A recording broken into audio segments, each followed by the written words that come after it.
Maggie had promised her two young daughters, Lily and Julia, that she would take them out for ice cream after school. It was a hot day, and they were both excited about the prospect of getting a cold, sweet treat. Maggie had chosen a small ice cream parlor a few blocks away from their home, and they set out on foot, chatting and laughing along the way. When they arrived, the girls eagerly scanned the menu, debating between different flavors and toppings.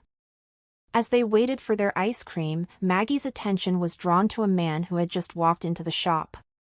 He was tall and wiry, with shaggy hair and a scruffy beard. There was something about him that made Maggie uneasy, and she kept a close eye on him as he approached the counter to place his order. But as the man left the shop, Maggie breathed a sigh of relief and turned her attention back to her daughters. They were happily licking their cones, and Maggie felt a sense of contentment wash over her.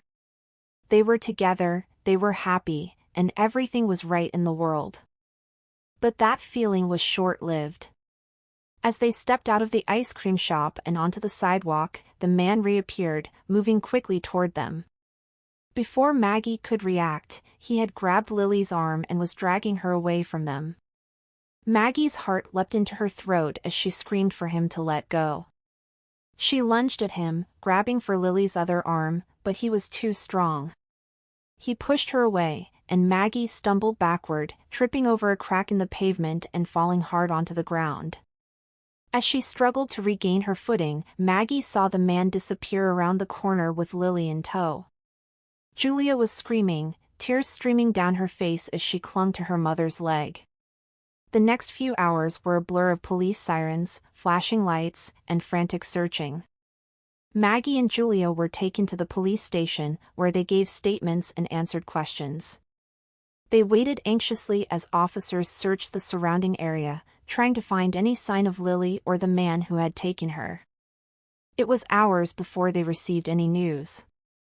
A patrol car had spotted the man's van a few miles away, parked on a side street. Officers had approached cautiously, weapons drawn, and found Lily alone inside. She was shaken but unharmed, and she was soon reunited with her mother and sister. As they drove home, Maggie held Lily close, tears streaming down her face. They had been lucky, she knew, but the memory of those few terrifying moments would stay with her forever. She knew that they had come close to losing Lily, and that thought would haunt her for a long time to come.